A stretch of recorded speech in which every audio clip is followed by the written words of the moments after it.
Hi!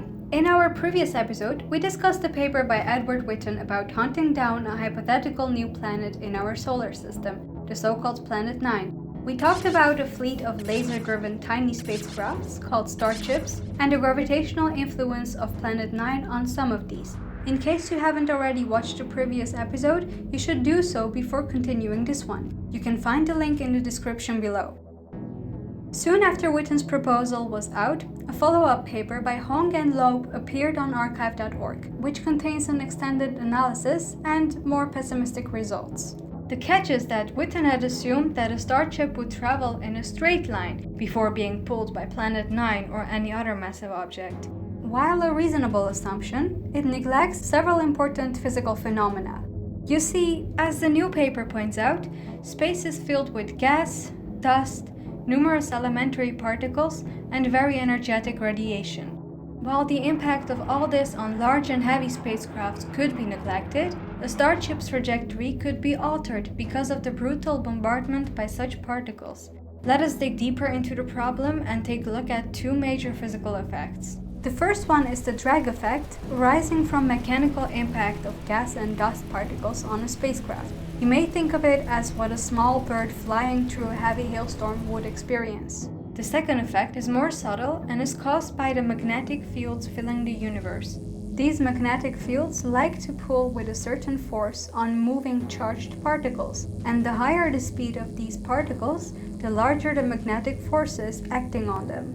But are the Starship spacecrafts expected to be charged? Well, turns out the answer is yes. The reason for this is that the outskirts of the solar system are filled with small charged particles such as electrons and protons. Such particles would necessarily impinge on the frontal surface of a starship and would release many negatively charged electrons from their atoms. As a result, the frontal side of the spacecraft would become positively charged. Moreover, the UV radiation from the sun, when reaching the surface of the starship, will on its turn release electrons from there, making the spacecraft even more positively charged. This effect is well known as the Photoelectric Effect, which by the way was the discovery leading Albert Einstein to his Nobel Prize in 1921. Anyways, the tiny spacecrafts will experience a dragging force due to collisions with cosmic gas and dust, as well as a Lorentz force due to cosmic magnetic fields. In their paper, Hong and Loeb quantitatively estimate the impact of these effects on the starship trajectories and then compare it with the effect proposed by Witten, namely the gravitational pull of Planet 9. Turns out that the dragging and magnetic effects can actually be much larger than the anticipated pull from Planet 9, potentially endangering Witten's proposal. Yeah, their finding is a bit of a buzzkill. Luckily, there seem to be several ways out. One obvious possibility is to arrange a starship to pass at a closer distance from the planet. In this way, the starship would experience a stronger gravitational pull from Planet 9, which would potentially surpass the drag and magnetic forces.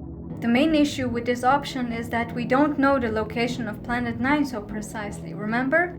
This means that in order to have a spacecraft at a closer distance to the planet, we should launch a fleet of many more starships.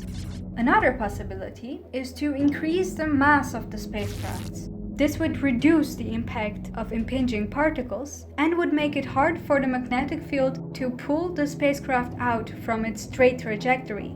As you might imagine, it would be more costly to accelerate a heavier spacecraft to very high speeds. The third way out is to reduce the speed of the spacecrafts. This would tame the impact of bombarding particles, therefore reducing the drag force.